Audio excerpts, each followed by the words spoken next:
Indonesia 2045 itu Indonesia cemas. Itulah yang sering dibilang orang-orang setelah melihat kalau beberapa bagian dari masyarakat kita yang katanya nanti ngebawa kita menuju masa jayanya Indonesia itu sebetulnya orang-orang yang kayak begini. Kan tulang anak darah Palestina.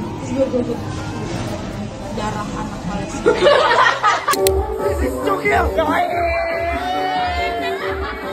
Padahal Presiden Soekarno itu dulu pernah bilang di suatu interview kalau menurut bayangan dia di masa depan Indonesia itu bisa jadi salah satu negara maju karena alam Indonesia itu kaya akan sumber dan keragaman hal yang bisa diperjualbelikan. Dan belum lagi kalau hal itu dikaitkan ke soal identitas. Ditambah lagi karena posisi geologisnya yang memang strategis dan sering dijadikan rute untuk perdagangan antar negara di masa lalu.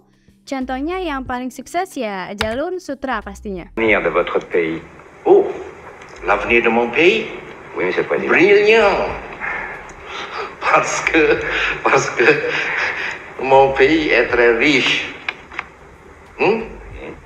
Mon pays est situé très stratégique.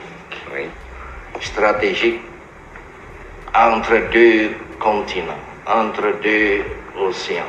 Tapi kalau yang kita bisa banggain itu cuma masa lalu, terus kita kapan majunya? Sedangkan yang semua masyarakat kita mau itu adalah Indonesia yang lebih baik. Tapi kenapa sih kita malah merasa kalau yang namanya perkembangan atau progres itu nggak pernah muncul juga? Target pemerintah untuk mewujudkan Indonesia 2045 jadi sukses, yang pertama itu adalah pembangunan manusia, atau lebih jelasnya itu SDM. Menargetkan bahwa kedepannya kualitas manusia Indonesia itu bisa jadi lebih baik dibanding sekarang. Entah itu maksudnya lewat program kah atau mengupgrade cara sekolah bertingkat mendidik murid kah, tapi mereka targetin itu. Nah, balik lagi ke pertanyaan utama, kenapa Indonesia itu sulit maju? Dan sebetulnya dalam batasan apa sih suatu negara itu sudah bisa dikatakan sebagai negara yang sudah maju? Secara umum, status atau level suatu negara pada masa tertentu itu dikategorikan menjadi 5. Yang pertama itu, the traditional society. Ini adalah fase di mana suatu lingkup sosial atau pemukiman warga itu menjalankan organisme mereka sebagai suatu masyarakat, bertransaksi, mencari kebutuhan dan keuntungan mereka dengan melaksanakan agrikultur. Ya, simpelnya sih itu kegiatan menanam sayur, buah atau hal semacamnya untuk diperjualbelikan demi memenuhi kebutuhan mereka masing-masing. Dan seiring berjalannya peradaban manusia, cara mereka untuk hidup bersama sebagai suatu kaum pun makin berinovatif dan modern. Fase kedua dan ketiga dari tahap ini adalah prakondisi lepas landas dan lepas landas. Ini adalah masa di mana manusia itu mulai melakukan berbagai eksperimen dan perubahan terhadap hal yang biasa mereka lakukan. Contoh paling signifikan adalah meroketnya industrialisasi pabrik,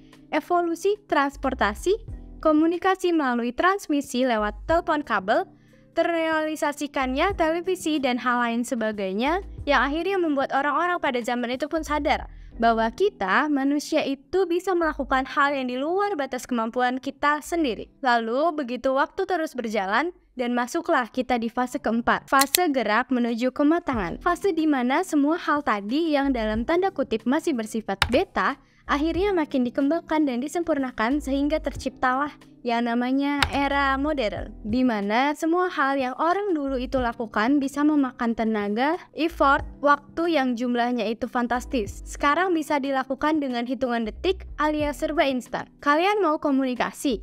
Tinggal beli ponsel, beli SIM card, beli pulsa, ketik beberapa abjad, dan kirim. Masa di mana semua hal yang digunakan manusia itu membuat mereka merasa dimanjakan karena semuanya serba simpel. Pemangkasan effort inilah yang akhirnya membuat sistem, proses, struktur dari organisme manusia itu bisa lebih maju pesat karena dengan kehadiran semua hal baru tersebut, standar dari yang namanya bisnis, infrastruktur, pendidikan dalam suatu negara itu menjadi naik. Soalnya, kalau mereka bisa menemukan cara untuk memanfaatkan semua hal itu, pendapatan mereka yang misalnya dulu itu per tahun cuma sekitar 300 juta, nanti bisa naik jadi sekitar 500 juta, 1 miliar, atau bahkan lebih besar lagi. Dan juga, lingkup pasarnya yang dulu mungkin hanya di satu provinsi atau negara saja, sekarang bisa jadi ke luar negeri, karena semuanya serba instan, dunia menjadi modern. Dan setelah semua fase itu lewat, nampaknya sudah nggak ada lagi nih guys hal yang bisa diinovasi. Barulah negara memasuki fase kelima,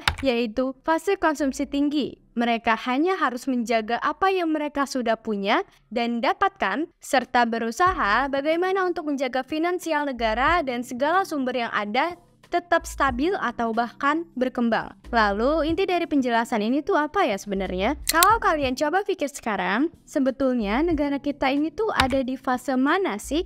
Apakah benar kalau negara kita itu masuk dalam kategori negara yang sedang berkembang atau bahkan nggak sama sekali? Memang betul kalau dari segi transportasi, digital, industri, dan lain-lain kita itu nggak ketinggalan jauh dari negara lainnya. Tapi kenapa kita merasa bahwa ada sesuatu yang miss dari negara kita? Meski negara kita udah jadi lebih baik dari sebelumnya, kenapa perkembangannya itu sebenarnya nggak sepesat yang lain ya? Kembali lagi ke nilai fundamental dari apa yang membentuk suatu peradaban itu sendiri, manusia.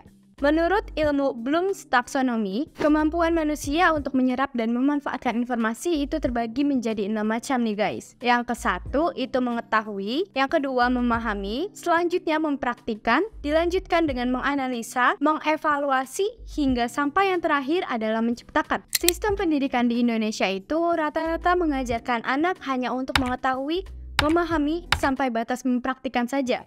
Karena tahapan-tahapan selanjutnya itu biasanya memang ada di beberapa sekolah, tetapi hanya yang lengkap saja, sedangkan yang umum itu adanya di kampus atau universitas. Sebetulnya tidak ada yang salah dengan hal ini. Cuma melihat situasi dari sosial kita yang memang sudah lewat dari kata tolong ini, mungkin ini sudah saatnya kita untuk mengubah ketentuan itu supaya 3 step selanjutnya itu bisa diajarkan ke anak-anak semenjak mereka masih di sekolah bertingkat.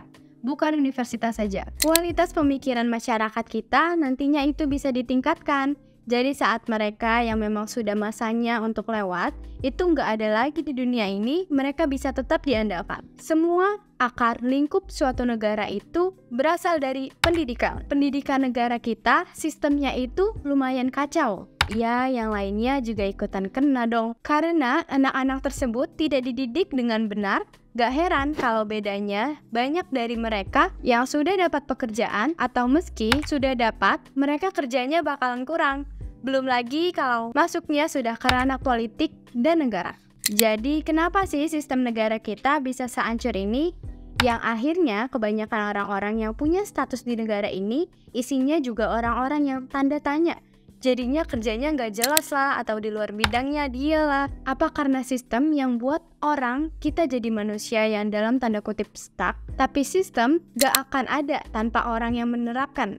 Jadi sebetulnya ini semua disebabkan oleh apa sih? Jatuhnya jadi seperti paradoks ayam dan telur. Pada intinya, negara kita tidak akan pernah mencapai persenan maksimal kalau orang-orang kita pun gak ditingkatin kualitasnya. Tapi cuma ngomong jelas lebih ringan sih dibandingkan praktek aslinya. Namun setelah pembahasan tadi, kita pun sebagai individu harus sebisa mungkin meningkatkan kualitas diri kita sendiri. Karena kalau mengandalkan keadaan negara kita yang sekarang, kayaknya kurang memungkinkan. Tapi di satu sisi pun, di saat kita bagian dari masyarakat biasa yang ingin membuat negara ini jadi lebih baik, mereka yang bagian dari pemerintah itu justru kelihatan seperti menghambat effort kita dengan menciptakan keputusan atau regulasi yang aneh. Jadi mereka berdalih ingin Indonesia ini maju, tapi tetap ngebiarin masyarakat kita low quality. Jadi maksudnya apa gitu loh? Ya pada intinya, kita sebagai individu harus benar dari diri kita sendiri dulu, supaya kita punya pendirian dan gak gampang digiring sama narasi yang gak jelas.